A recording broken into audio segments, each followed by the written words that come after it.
বিশ্বনবী বলেন, মান লাজিমাল ইস্তিগফার জাআলাল্লাহু লাহু মিন কুল্লি দিকিন মাখরাজা।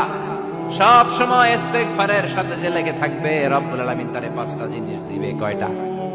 কথা কোন আরো জোরে সবাই বলেন, কয়টা? নাম্বার 1, জাআলাল্লাহু লাহু মিন কুল্লি দিকিন মাখরাজা। বিপদে পড়লে বিপদ থেকে উদ্ধার করবে কে? আমাদের তো কোনো বিপদ নাই, না আছে?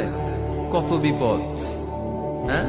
রাস্তাঘাটে দুর্ঘটনা হতে পারে, যে কোনো সময় ভূমিকম্পে পড়তে পারি, বজ্রপাত পড়তে পারে না, ঠেড়া পয়রা মানুষ নাই, আছে না নাই?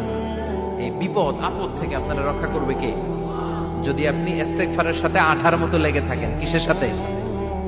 কথা বলেন। ইস্তেগফারের সাথে লেগে থাকতে পারলে 1 নাম্বার হচ্ছে বিপদে পড়লে আপনারে মুক্ত করে দিবে কে? 2 নাম্বার, ওমিন কুল্লি হাম্মিন ফারাজা। যে কোনো ধরনের টেনশন, হাইপার টেনশন থেকে বাঁচায় দিবে কে? আমাদের তো টেনশন মেনশন নাই, না আছে? লাইফ নিয়ে টেনশন, বাঁচার টেনশন, মরার টেনশন, ক্যারিয়ারের টেনশন, রাস্তাঘাটে যানজট, এটার টেনশন, পুলিশের দৌড়ানি, র্যাবের দৌড়ানি, বাড়ির ভাড়া, গ্যাস বিল, বিদ্যুৎ বিল, ছেলে মেয়েদের লেখাপড়া, কত টেনশন। এই সব টেনশন থেকে আপনারে মুক্ত করে দিবে কে?